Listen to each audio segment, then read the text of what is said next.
esteemed delegates, it is with great pleasure that I welcome all of you to the session. We are honored to have with us today an inspiring academician, practitioner and educator as our resource person today, Professor Dr. Maneesha Solanki. Dr. Maneesha Solanki, a postgraduate in homeopathy, currently serves as the principal of BS Homoeopathic Medical College, Pune, and the medical superintendent of Muller Homoeopathic Hospital with over 3 decades of experience. She has earned accolades as an educationist, administrator, clinician, and researcher. Her contributions include authoring two reference books in the field of practice of medicine, preparing teaching materials for educators under the Ministry of Ayush, and publishing over 25 research papers.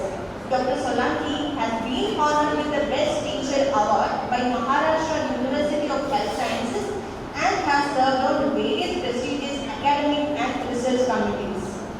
Recently, she was appointed as the chairperson of the Special Committee for Literary Research under the Ministry of Ayush. Beyond academics, her social commitment shines through her initiatives in health awareness and services for underprivileged communities and armed forces personnel. Please join me in extending a warm welcome to Professor Dr. Maneesha Solanki. As a token of our appreciation, may I now request Dr. Radhachandra, Associate Professor, Department of Practice of Medicine, Muller Homoeopathic Medical College, Mangalore, to kindly come forward and present a bouquet to Dr. Maneesha Solanki. Let's move on to the session as Madam shares her expertise with us today. So, thank you, Shri Lakshmi. So, मेरी आवाज नहीं आ रही?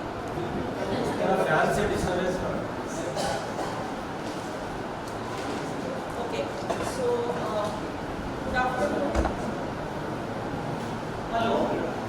So, good afternoon, one and all esteemed faculty from the South region of Homoeopathic Medical Colleges, and I'm here from Pune, Dr. Maneesha Solanki, the Homoeopathic Medical College, one of the oldest college of Maharashtra.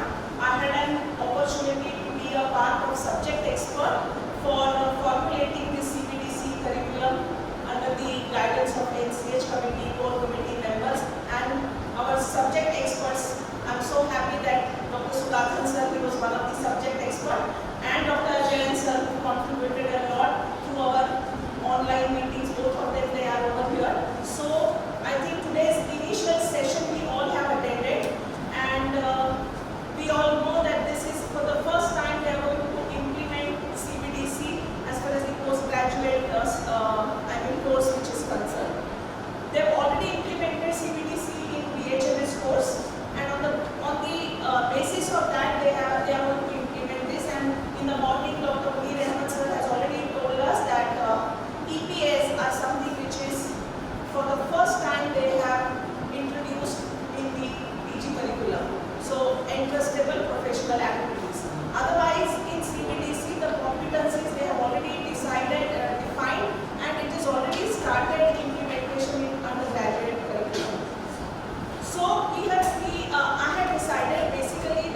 homeopathy in clinical medicine and research methodology. The second year, which consists of 2 papers of practice of medicine, paper 1 and paper 2. After that, there is a brief description of our specialty and what is the relevance of our specialty. And I believe that we all know that we are basically homeopaths, but it's an application of homeopathic principles, becoming a specialist in general medicine, and then through this educational system, we want that we should become the good practitioners, also the researchers and the teachers. So that's the relevance of, the brief description which we have already mentioned. Then course and course objectives. I think if you go through the undergraduate curriculum, they have mentioned about the course outcomes or course objectives. Here we have mentioned about the EPS, that means entrustable professional activities.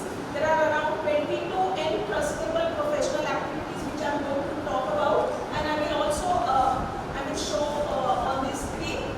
After that, there is a mapping of an entrustable professional activities with the domain competencies. If you have listened to Muller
I'm very sorry. It's the first question which is a 20 marks question, which is a problem-based question.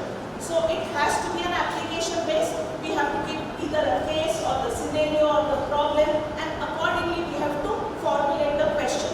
I have attempted an example to show so that the whole faculty as one unit, we can always have a discussion and we can improvise upon that. Okay. Now the second question is 4 questions of LAQ, that is long. Okay.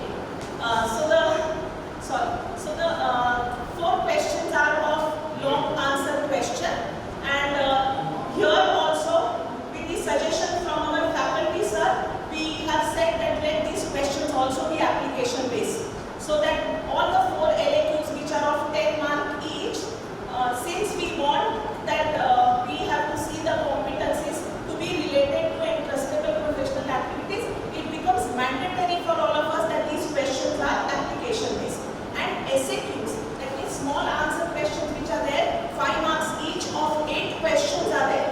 Now these questions, how much ever we say, it would be difficult for a student to write application based question in a short time of 5 to 7 minutes. So I think as a teachers in practice of medicine, we can always say that we want to assess our student as whatever learning has been done at the level of cognitive domain, but higher level. So maybe comprehension, maybe application, maybe evaluation, maybe synthesis, like that we can put up the questions. That also one small example I have given so that we can always have a discussion on that. Okay. So that is about the assessment blueprint. Regarding Viva, we said that we have a clinical as well as that is bedside Viva, and we have a bedside examination, and we have a Viva examination.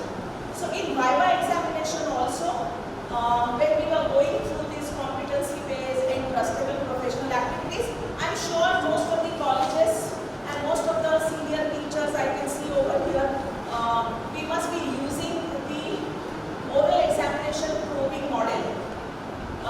What I understand whenever when I thought that I'm going to be over here as one of the experts in front of all the experts, I think all those things we are doing it day in and day out, but we are doing it unconsciously. We are not aware what we are doing. We are not documenting what we are doing. Now the intent with CBDC, we have to be conscious enough to whatever we are doing. So we have to have an evidences, and say for example, suppose if you are doing a problem-based question and you want to assess the competency at the level of cognition, at the level of psychomotor, or at the level of affective domain, it has to be represented or it has to be documented. That is what is more important. So I think this relearning process can definitely help us to implement CBDC in the spirit how it has been inculcated in medicine. Reference books and all are there. So now I go with the slides. Now this I have already spoken. Then these are the EPAs, and I am very sure that you all have read these EPAs. I will give you an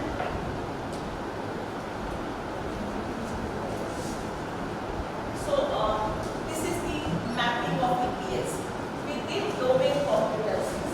So this is what every time you have to make sure that we are, whenever we are assessing the competencies, we are assessing at all these 6 domain competencies for a PG student when we want to assess that. So this is how we have done the mapping.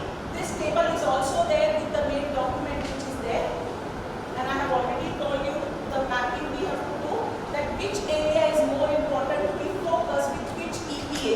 For example, for the history taking, I think all domains are important. History taking, physical examination, coming to a differential diagnosis, all the EPAs are important. That's how we have mapped them. The next one is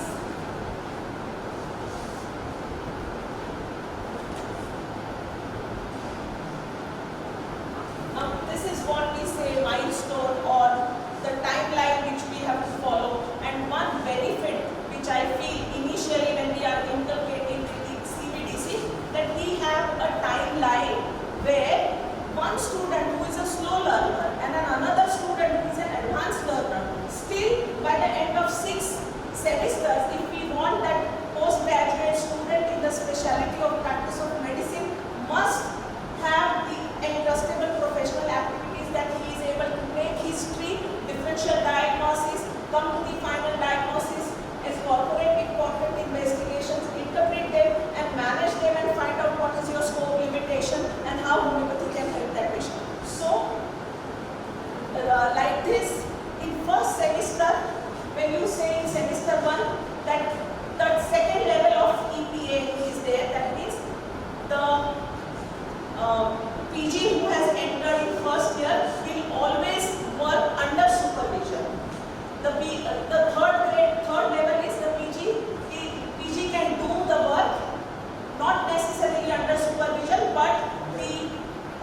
he will be able to make that particular PGT to learn that particular entrustable activity. So this is how the mapping has been done, and this is an example which I have taken just to make ourselves visual and understand that what we are going to do. I have taken this example because we are talking about EPAs and we are talking about milestone, the levels and the mapping. How do we do that? So for example, this is a case which has come either in the OPD or in the IPD. Take a detailed history of 30-year-old male patient who came with complaints of sudden onset of acute abdominal pain. Now what are the domain competencies which we can assess from our PGT or that? So everything he should have: knowledge, patient care, communication skill because he has to take history, then practice-based learning. He must know what he has done in an abdominal examination of inspection, palpation, percussion, auscultation, homeopathic orientation, that means for the scope limitation, and professionalism. So these are the domain competencies which we have to assess in this real life scenario. And this was the first EPA, if you remember. The first EPA was ability to gather history and skills to perform physical examination. Now sir, this is how we have to probably do in our day-to-day whatever teaching learning sessions which are there. Then the second example which I have taken is advise appropriate investigations to diagnose the above mentioned case. So we have an EPA, I think third number EPA is there. Recommend and interpret common screening and diagnostic tests. So this EPA, you can definitely assess your PG for whether he can do it properly or not. So here we can assess the knowledge, patient care, again communication skill, problem-based learning, and homeopathic orientation. Another example I have taken: a 55-year-old female patient fell unconscious in the OPD waiting room. Patient is pulseless and performed the steps of basic life support. This is our EPA. You've gone through it, I hope you remember. Entrustable professional activity, I think number 9. That means you should know how to deal with a patient in an emergency situation. Take all the measures initially, whatever required, and then you can refer your patient to the advanced life support if required. So here also you can assess the competencies like knowledge, patient care, communication skill, and professionalism. Another example I have taken just to understand our EPAs is a 20-year-old male patient brought by the relatives in a semi-conscious state in casualty with history of consumption of pesticides.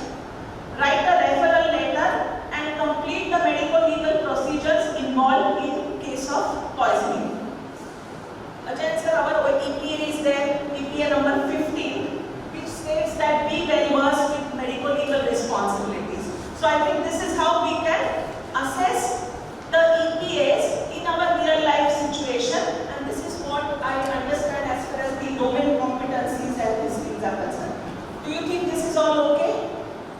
Understand it makes a sense? For all of us, this is how we have to go around when we are going to do with our PG training or PG learning training, whatever you would say. So now these are the topics. I don't think so I need to go into the details of that. This is the topic description. I think sir has told you, he has given you an example also that each competency is divided into knowledge, skill and reflection. So how to assess that I will show you later.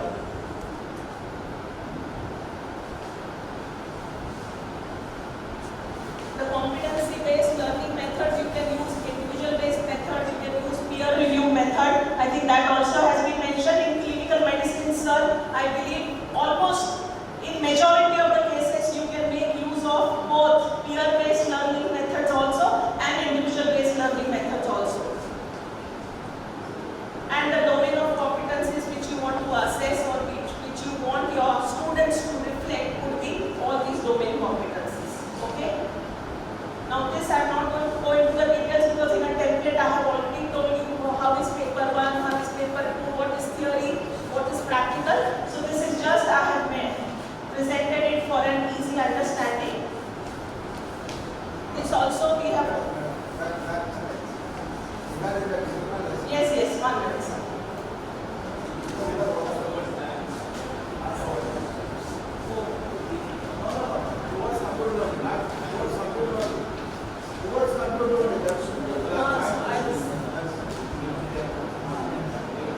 Previous one.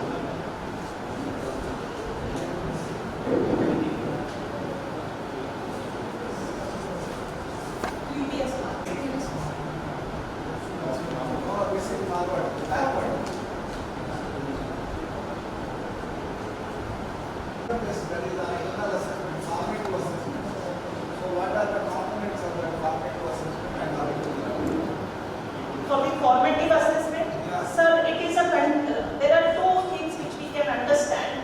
Whenever we say formative assessment means ongoing assessment of a student, we have to do that. So say for example, in the formative assessment has to be conducted in first 6 months, 6th month, and the next one is on 12th month. Since it is 40 marks, 20 marks for viva and 20 marks for clinical, that means bedside. I feel, sir, for bedside we can use OSCE if we want. If we can use that, and we can have a checklist for 20 marks. We take suppose a cardiovascular system and we elicit the history, then go for physical examination. We make a checklist for that and we can do that. Or this is for the first semester, I say, because I don't want, since they are saying that you go step by step, so we can go that for the second semester we can go with the patient. We can go with mini CEX, that means clinical examination skills, which we want to assess. We can go for the second session, second semester. But for first semester for bedside, sir, we can take OSCE. Regarding viva, there are two, I have not thought about it, but I am saying that what we can do is, say for example, we can make a MCQ, we can have the flashcards. I have seen in your department, so we can make some of the things where there is a checklist. So for example, if you show a picture and you want a spot diagnosis, so whatever points the student is going to mention, but we must have a checklist. So there is no there has to be an unbiased judgment and it has to be objective. It cannot be subjective. So such things we can do it for formative assessment for 20 marks of viva and 20 marks for clinical examination. First term test and second term test. Usually what is happening, first year CBDC, there are two tests. Average of each two tests will given. Yes. For example, one student misses one test, so there is a problem. So similarly, the same thing we have So, what we are following the let NCH guide, but what they have told us in our university, say for example, a student is sick and he could not attend the examination, it is the responsibility of that particular department or a college that they have to take a re-examination, schedule it, and that schedule the student has to follow, so that he should not miss out the he has to attend two examinations, which are clinical examination and viva examination. So we can have different modes. As I said, flashcards could be there for viva. You can give a small problem. You can make a structured patient and say that this is a patient. Now you keep on asking questions. I have also, as I always say, that I have made an attempt for an oral probing examination. How questions we can put forth. All of us we are doing that, but let's make it a point that now we do it consciously. That's what is the intention. So this exam will be the institute, but university should pay it. Sorry. no examinations, sir. Say they have given us 6 months and 12 months. So it is the college prerogative that they make a timetable. Okay. So in that timetable, suppose the head of the institute or head of the department, for a particular department, if a student is not well and he could not attend, we have to give them a chance to appear for the exam. So the sir asked a very relevant question that this student cannot miss that examination, because then it will be a great loss for the student. And our whole intention is to assess the competencies. It's not his absenteeism for that particular examination. I hope I'm clear in my understanding. Okay. So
option.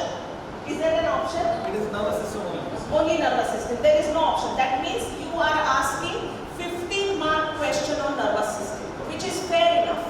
Fair enough. But what happens is the other things, like for example, if there is no scope, for example, if I take a nervous system, now I don't have scope for elementary system. No, you have. You go through it. You have. I have made this exercise very much. You will have to ask 5-mark question, not 10-mark question.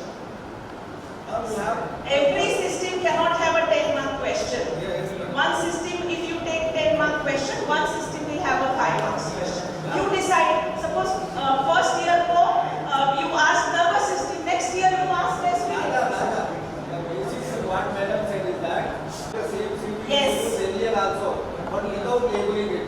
Now consciously we have to do Now we that. have conscious and when you are preparing the question paper, now you see that the system is not repeated. For example, 10 questions you are doing, you are selecting one system from one question from one system.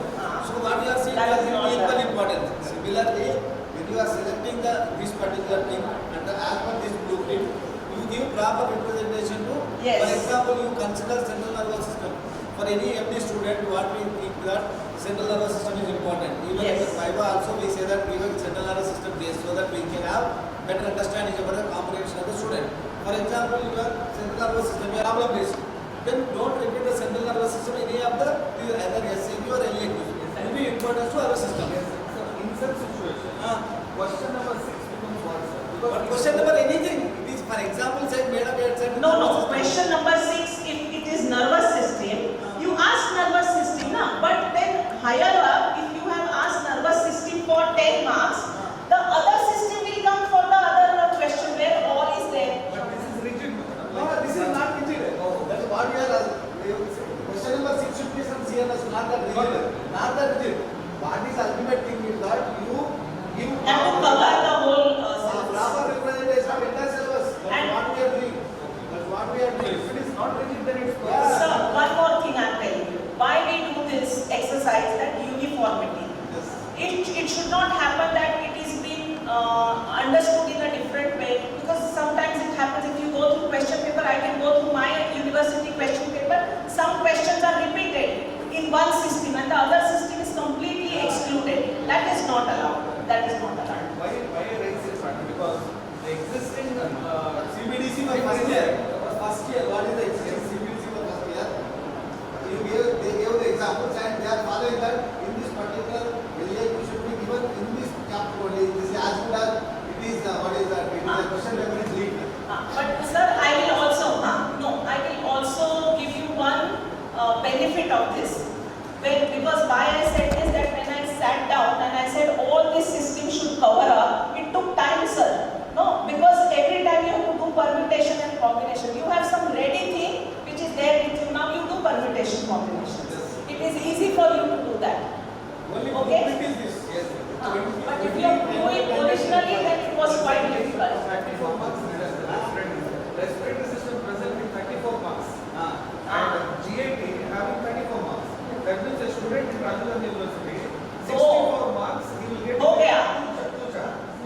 So that danger should not. So that will not happen over here. Yeah. So let's go ahead. So anything over here? This is the assessment blueprint for Viva and clinical examination, that is bedside examination. They have a long case for 50 marks, short case for 10 marks, then 5 marks for micro teaching, 5 marks for your logbook which is there, and 20 marks of internal assessment. For Viva, they have 20 marks for your synopsis or dissertation depending on which year you are taking an examination, and then they have internal examination 20 and 60 marks for the other things. Okay? Long case 30 marks. One long case you have made 50. Is 50 marks. This is not we have done. This NCH has given us the template, so we can't do any changes over here. We can't do any changes over here. Can I go ahead, sir? Sir, can I go ahead? Because the examples I can't take there. Because this is something already there in the In textbook. the book there it said 80 marks for long case and 20. No, you have not downloaded the new one which has been. This is a draft.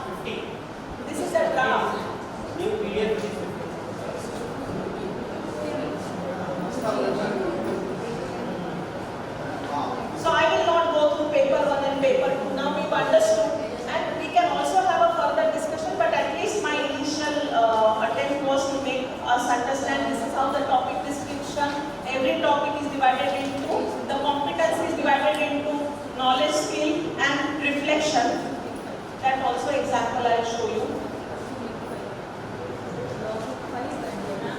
Diseases of women was Hanji?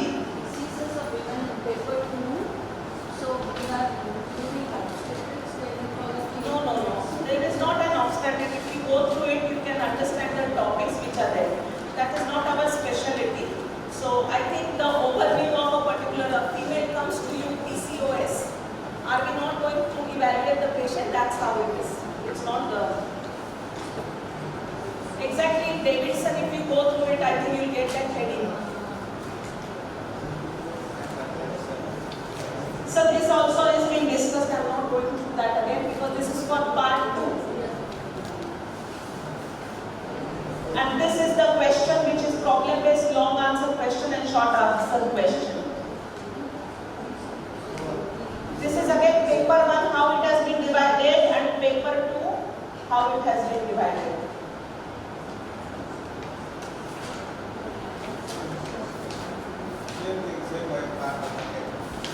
Same pattern we have to follow for first year and same pattern we have to follow for second year.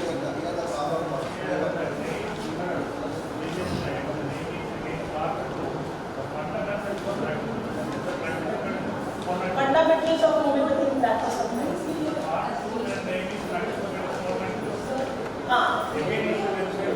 No, that is wrong typing. Wrong typing. Wrong typing. No, we have to correct that. No, we have to correct that. So I'm not going to discuss this part. Dr. Vipin has already discussed. So this I'm not going to This is the problem. Actual problem is here. So Now sir, what we will do is first we talk about practice of medicine. I also know what is the problem over here. We can go back again, but this I am skipping because he's already given us the discussion on that. So that was not the topic given to me. First I will finish practice of medicine. We can have a brainstorming for the paper.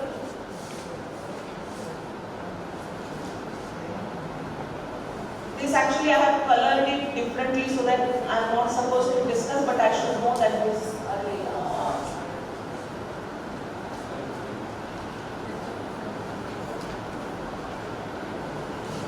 So this is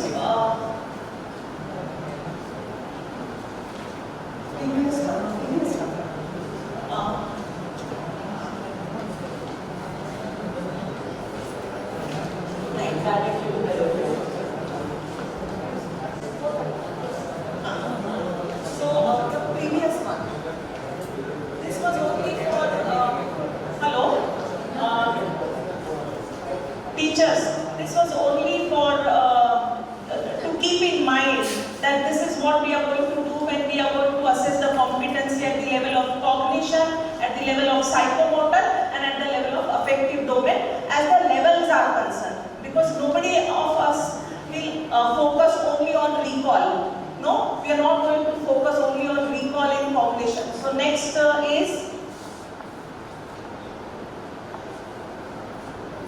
this is an example which I have taken for specific learning method. If we say case-based learning, problem-based learning, clinical case discussion, there are some online sites like Medscape. You can get a ready case scenarios. We can make use of that for assessment of the student. So the tools which we can use.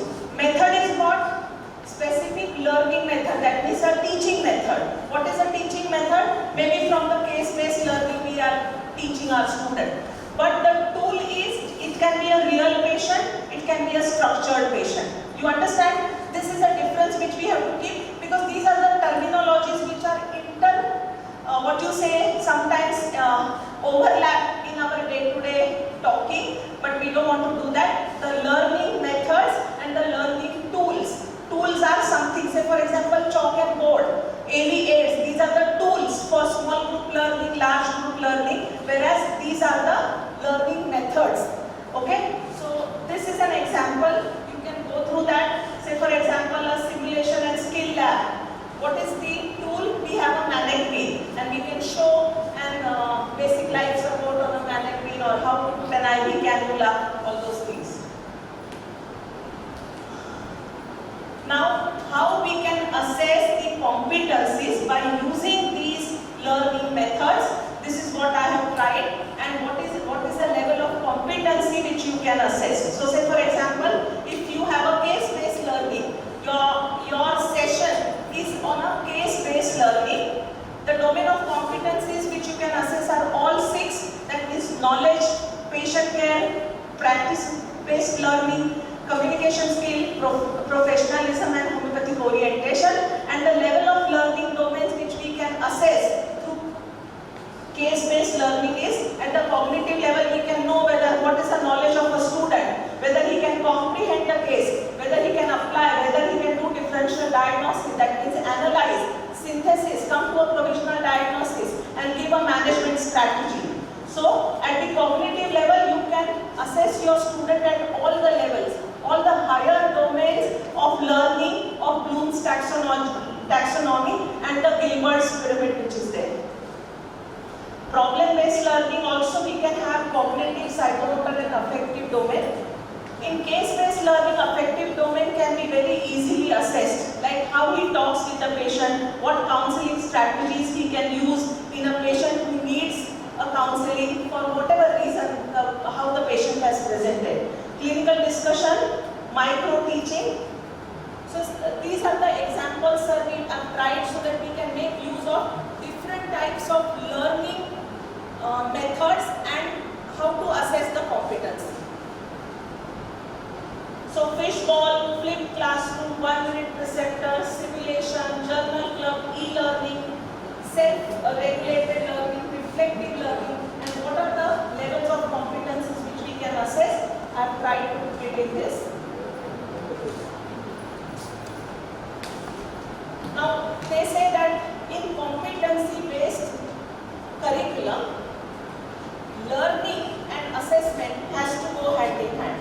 So the learning experience has to be assessed. So assessment tools are to be appropriately used whenever we are using a competency-based learning structure. So the assessment tools, sir, now sir, what we are saying, few of the assessment tools we can use for the formative assessment. Few of them we can use for the summative assessment in clinical examination. So these are the tools like OSCE is there, OSPI is there, DOPS is there, sir has already mentioned. Osler is there, DCEX is there, standardized rations are there, checklist and rating lists are there, especially if you are doing OSCE or you are demonstrating something and you want, say for DOPS, also you can have a checklist. If a student can do best, he may get 4 rating scale. If he does not do, he just do an initial thing, he may get rating 1, something like that. Quiz, MCQs, spotters and vivas. Okay? So this is how the competencies which you can assess if you use these assessment tools. So try to again correlate the assessment tools and the domains of competency.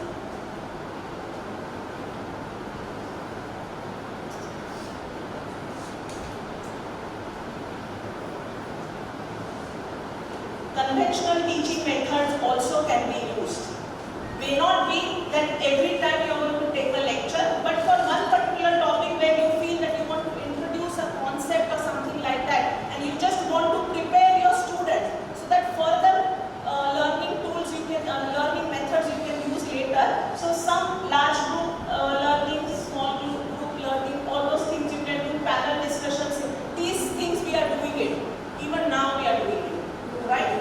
So for psychomotor you can conduct workshop, bedside clinic, demonstration. For affective domain, there can be a role play and you can tell students to, participate and find out whether the affective domain you can, you can assess the skill for an affective domain. Then demonstration video show, bedside clinic and workshop. Conventional assessment tools are used in formative assessment, summative assessment like MCQ, quiz, you can give viva, spotters, tutorial and bedside examination. Whereas summative assessment, short answer question, long answer question, assignments, synopsis and project work. Now this is an example which I have taken again. Say for example, our topic is cardiovascular system. In that, the sub-competency we have dyspnea, that is breathlessness, right? Now we want to assess both entrustable professional activities to relate with the competencies. So say for example, we put a specific learning objective at the end of the session that the student should be able to define and describe the grades of dyspnea. What are we assessing? Student, if he can write, that is recall and comprehension, because recall is defined and comprehension is he will describe the grades of dyspnea. That means he has to understand, no grade 1, grade 2, whatever. And what should be an assessment method?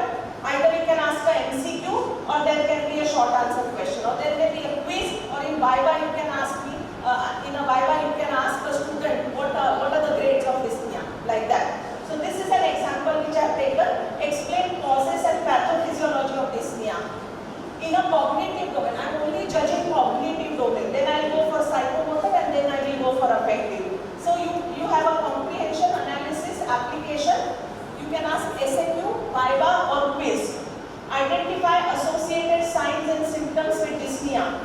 So now we go a little higher up. No? There is a recall to know the signs and symptoms, but associated signs and symptoms. So there has to be a comprehension and analysis.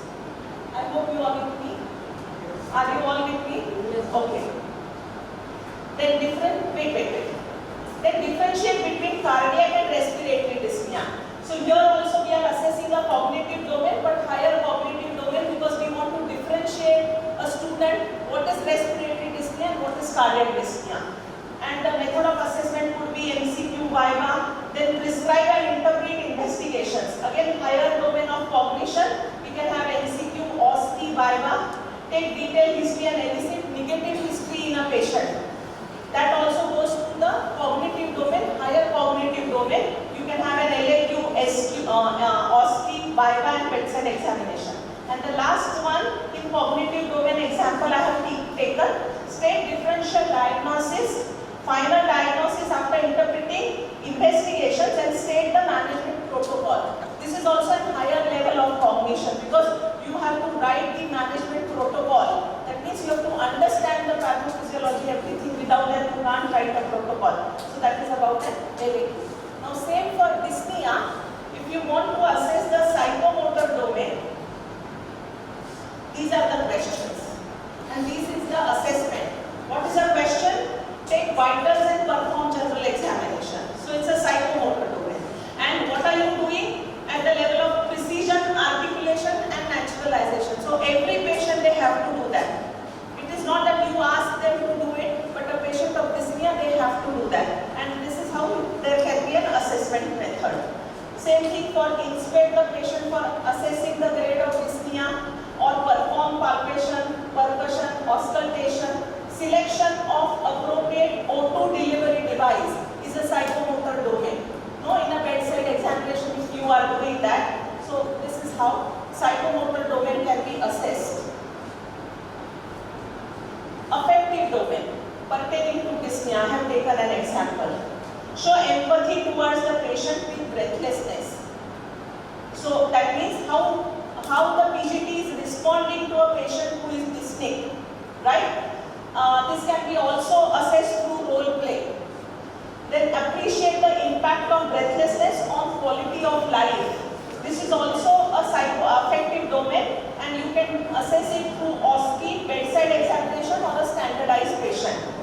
And orient patient and relatives about the scope of homeopathy in management of breathlessness. So this is also an affective domain, because patient does not know what is the role of homeopathy. That means you are giving an option and you are talking about your own pathy and the strengths of your pathy. So that can be done either through OSCE or role play. So this example I have given just to make us appreciate that how these domains can be assessed and the learning methods which can be used.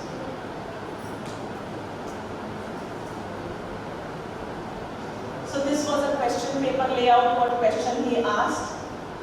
I have taken an example.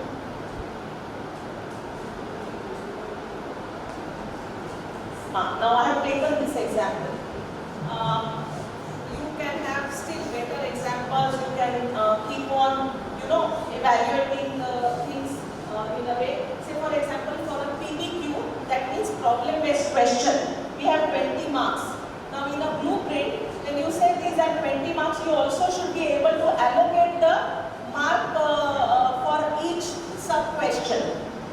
A 40-year-old male patient, chronic smoker working in cotton factory, complains of progressive dyspnea and cough with expectoration. Dyspnea which is better by sitting in a tripod position. On examination, cyanosis on lips, nails, history of weight loss. First question is illustrate two important signs, two important symptoms to differentiate respiratory and cardiac causes of dyspnea. For that 2 marks we have given. That means if a student writes two answers half like that, very objective assessment, then discuss complications of the above case. So if he or she writes the complications with little reasoning, I think they get 3 marks. The next question is elicit the negative history and state the differential diagnosis with reason. So if they are giving 3 differential diagnoses, then they should also mention the negative history from the history what we have mentioned. Okay? Elicit, then differentiate the findings of obstructive and restrictive pathology observed in spirometry. Again an objective question. So if they write that, so they can get 5 marks. What are we assessing their competency? Higher domain of cognition. And the last question, compare and contrast antimony tag and stigma in obstructive airway diseases. This also because they have to differentiate, it is a higher level of cognition, we can give them 5 marks. This is how the question has to be formulated if you want to assess their competencies. This is an LAQ. 55-year-old male, obese, smoker with sedentary lifestyle, history of previous day attending late night party, presents with acute chest discomfort and exertional dyspnea. Explain 2 cardiac and 2 gastrointestinal causes of acute chest pain. Advise 4 investigations with reasons to differentiate between cardiac and gastrointestinal causes of dyspnea. Chest pain. So there is 5 marks. Second sub-question is describe ECG changes seen in anterolateral and inferior wall ischemia. And another sub-question is compare and contrast cactus. So you can say evolutionary totality of cactus correlated with miasmatic understanding. So we can sub-question, we can do that. So 5 marks for first question and 5 marks for second sub-question. This is how we can assess the competencies at a higher level of cognition. The SAQ question, also we can have the higher level of cognition, only recall is not needed, where I have said that below are the CSF findings in a given case where appearance is turbid, pressure is elevated, WBC is high, proteins are high, glucose is low. Interpret the CSF finding and justify your diagnosis, write clinical presentation of your diagnosis. So 3 marks for assessing this and 2 marks for clinical diagnosis. 5 marks question.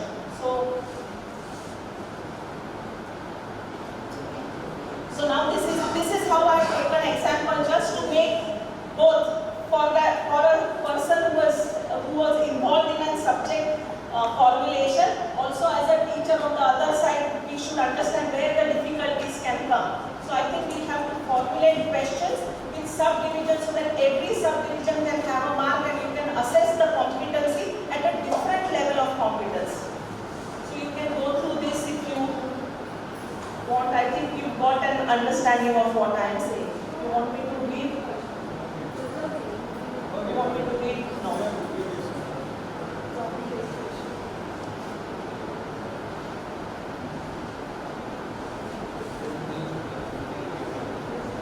So this is how the questions can be formulated. Next. This is part 2, paper 2. Similar one, different way of asking questions and different formulations of questions, you can do that. Yes. Next.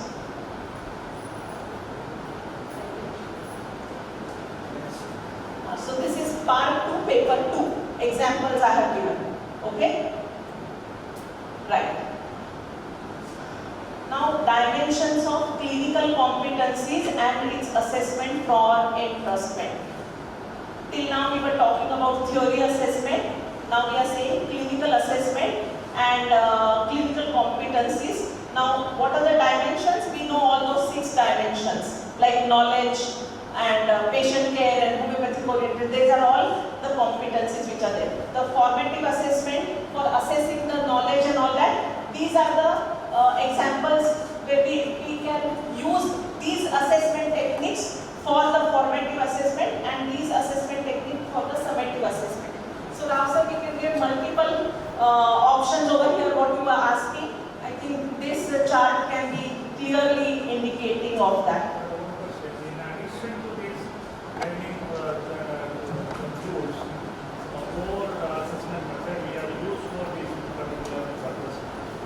Additionally, In addition to for this for the student evaluation, or in addition to this, then we have used other tools. we can use other tools. We can use, sir. There are some tools which are still evolving. We may not have mentioned those tools, or even sir may not have mentioned those tools.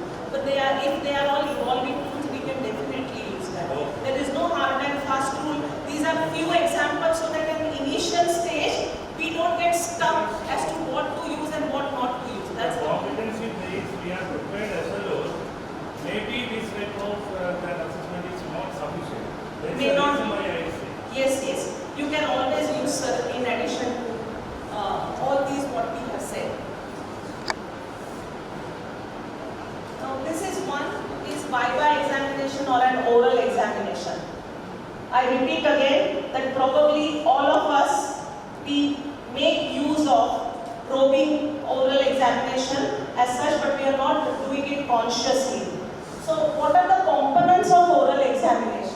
We have an assessment of higher cognitive domain and we can have an assessment of affective domain in oral examination. Now, higher cognitive domain where you can have clinical reasoning, critical thinking, decision making, judgment. See the sub points which I have mentioned. You can immediately understand what I am telling you, right?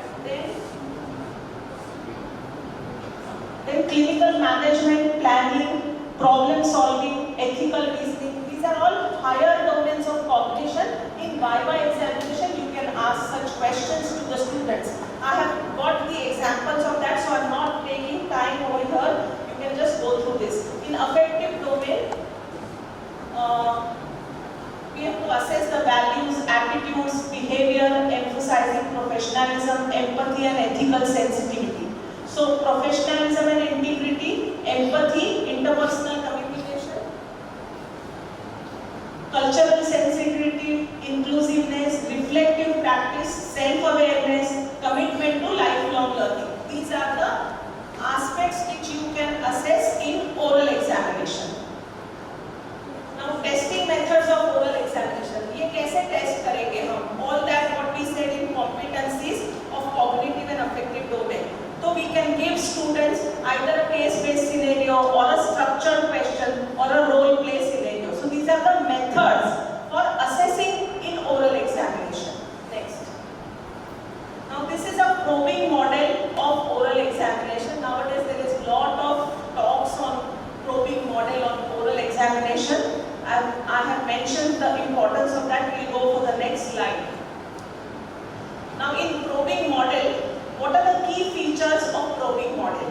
One is either a sequential questioning can be asked or an adaptive questioning can be asked. In sequential questioning, if there is a problem which is given to a student and if student answers that, sir, I feel this must be a case of whatever, X, Y, Z. So after that you say, okay, then tell me how you feel that. So you keep on sequencing the question.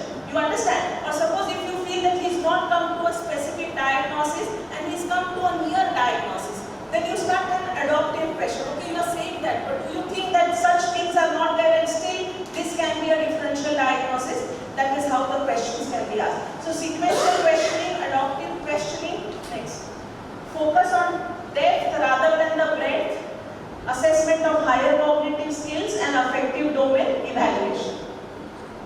Now types of probing question are clarification probe. This I can just read out just to make us or have an hang of what we are saying. Clarification probe aim is to clarify the candidate's initial response or thinking process. For example, can you explain why you choose that differential diagnosis? So you give a case and a student says something. So you want to clarify कि आप क्यों कह रहे हो कि this is your differential diagnosis. You understand what I am saying? Justification Implication probe, what evidence supports your treatment plan for this particular case? So justify that you want to give, say for example, I'm using a word diuretic, but you justify why you want to give diuretics that way. Extension probe, where how would you manage, how would your management change if the patient had a comorbidity like diabetes? So you are extending. So he says that in diabetes you want to manage like this. Now you want something more from him to know. Then you say, okay, you are saying that, but if he has an additional comorbidity, then how are you going to manage further? So that is an extension probe. Hypothetical probe. That means you imagine a situation and then you tell your student, now you tell me what you are going to do. What would you do if the patient suddenly develops complications? So it's a hypothetical probe. Ethical and reflective probe. How would you handle a situation where the patient refuses the treatment you recommend? You understand? And you want your student to answer. So you are assessing so many domains over here. Affective domain, cognitive domain, higher cognitive domain by asking such type of question, where I am saying that you have to be consciously asking. Make a habit of such type of asking question, then you can probably assess the competencies. Next. Implementation of probing model of oral examination can be done through structured scenarios जहाँ पे patient का already we have. Then training examiners how to ask questions. So maybe new teachers have come and they do not know this, then you have to train them. And then feedback and reflection. So after this viva, you have to give a feedback to your student. That this is where you are right, this is where you are partially right, this is where you are wrong, this is where you have done the best of your whatever performance. So this is also required in an oral examination probing model. Next. So this is my last slide with example, and then we can have a discussion whatever questions we want to know. Now this is a case of 65-year-old male patient, complains, no case of hypertension, who comes to the clinic with complaints of progressive shortness of breath over the past month. The patient reports that the breathlessness worsens on exertion, and since last week he feels breathless even at rest. Next. So this is a case scenario and we are going to do a probing questions. So what are your initial differential diagnosis for this patient of dyspnea? So student says my initial differential diagnosis is congestive cardiac failure or pulmonary hypertension. Then the examiner will say, okay, good. Now you explain why the congestive cardiac failure is your differential diagnosis. So the student will say the congestive cardiac failure is very common in elderly and often presents with exertional dyspnea and orthopnea. So a next question. What specific findings you would look for on physical examination to support your diagnosis of congestive cardiac failure? The candidate would say that I would look for an elevated JVP, lung crackles indicating pulmonary congestion, peripheral edema, possibly a displaced apex. So whatever he has a knowledge, he will keep on saying that. Okay, next. The examiner says, suppose you find that the lung crackles and peripheral edema on examination, what additional investigation you would like to order and why? So this is another probe, no? So I would order for X-ray chest to assess the pulmonary congestion or cardiomegaly. I would advise for electrocardiography for the signs of ventricular hypertrophy or ischemia, and echocardiography to evaluate the ejection fraction, any structural abnormalities in the heart, pulmonary pressure to evaluate the cause of pulmonary cause. So this is another probe, which is an extension probe which we are doing. Then what laboratory test you would like to consider, and what would you expect to find if the congestive cardiac failure is your final diagnosis? So we expect that the student will, suppose if he says that I would check for BNP, that is serum BNP, which are elevated in CCF due to increased cardiac wall stress. I would also check for renal function and electrolytes. As a CCF being a cause, there will be fluid retention and affection of the kidney function. Now you understand that how he is going up. Next. In an hypothetical probe, I would say, how would you monitor this patient's response to treatment? I would monitor symptoms, vitals, weight of the patient. I would also reassess renal function, electrolytes periodically, especially if on diuretics. You understand, right? The next one is ethical and reflective probe. Imagine the patient expresses concerns about the cost of medication and frequent follow-ups. How would you address this concern?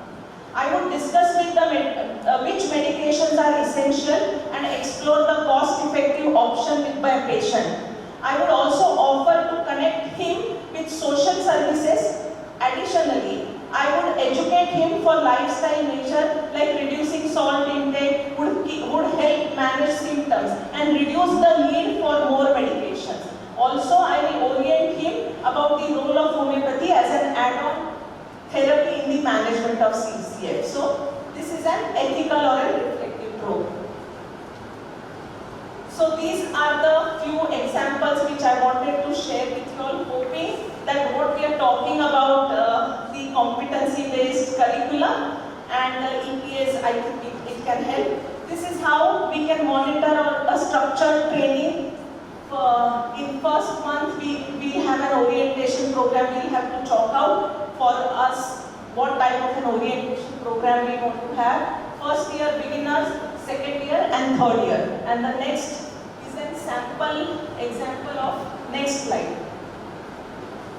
This is like timetable. You can have your own timetable. I have just given you an example that you can have different methods of your timetable weekly, how your PGT should be engaged in teaching, training and clinical this thing.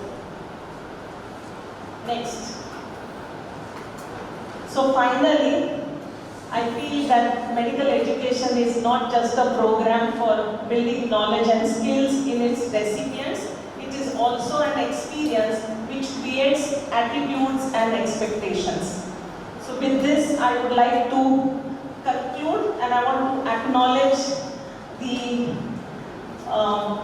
members of National Commission of Homeopathy, Chairperson Purana Sir, President of Homeopathy Education Board, Darkeshwar Sir, Member Homeopathy Education Board, Jatkar Sir, the core committee members, Munir Ahmed Sir, Vipin Jain Sir, members of expert committee, Sugathan Sir, Mohit Mathur Sir, my faculty who was a peer review for me for all the work what I was doing is Dr. Devyani, Saili, Rasika, and I also want to thank all of you for being over here, actually on the same platform, whatever I could share with you all to make the understanding of this CBDC curriculum in practice of medicine. Thank you for being over here. You can put your insights also so that together as a faculty of practice of medicine we can do better nationwide. Thank you.